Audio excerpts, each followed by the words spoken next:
Je vais vous lire un extrait du Petit Nicolas et les copains de Sampé et Goscinny.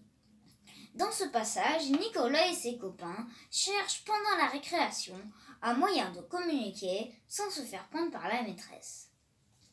Le code secret. Vous avez remarqué que quand on veut parler avec les copains en classe, c'est difficile et on est tout le temps dérangé. Bien sûr, vous pouvez parler avec le copain qui est assis à côté de vous. Mais même si vous essayez de parler tout bas, la maîtresse vous entend et elle vous dit « Puisque vous avez tellement envie de parler, venez au tableau, nous verrons si vous êtes toujours aussi bavard. » Et elle vous demande les départements avec leur chef-lieu et ça fait des histoires. On peut aussi envoyer des bouts de papier où on écrit ce qu'on a envie de dire. Mais là aussi, presque toujours, la maîtresse voit passer le papier et il faut le lui apporter sur son bureau et après le porter chez le directeur. Et comme il y a écrit dessus « Rufus est bête, faites passer » ou « Eudes est laid, faites passer », le directeur vous dit que vous deviendrez un ignorant, que vous finirez au bagne et que ça fera beaucoup de peine à vos parents qui se saignent 4 veines pour que vous soyez bien élevés. Et il vous met en retenue. C'est pour ça qu'à la première récré, ce matin, on a trouvé terrible l'idée de Geoffroy. J'ai inventé un code formidable, il nous a dit Geoffroy. C'est un code secret que nous serons seuls à comprendre, ceux de la bande. Et il nous a montré.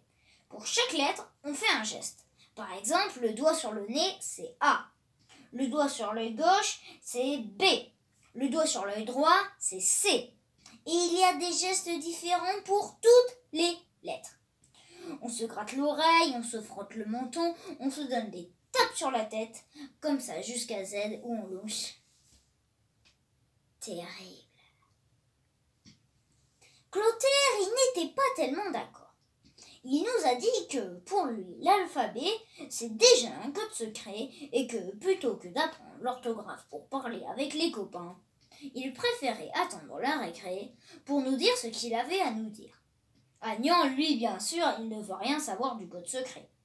Comme c'est le premier et le chouchou, en classe, il préfère écouter la maîtresse et se faire interroger. Il est fou, Agnan! Mais tous les autres ont trouvé que le code était très bien. Et puis, un code secret, c'est très utile. Quand on veut se battre avec des ennemis, on peut se dire des tas de choses. Et eux, ils ne comprennent pas. Et les vainqueurs, c'est nous. Alors, on a demandé à Geoffroy de nous l'apprendre, son code. On s'est tous mis autour de Geoffroy et il nous a dit de faire comme lui. Il a touché son nez avec son doigt et nous avons tous touché nos nez avec nos doigts. Il s'est mis un doigt sur l'œil et nous nous sommes tous mis un doigt sur l'œil. C'est quand nous louchions que Monsieur Mouche à bière est venu.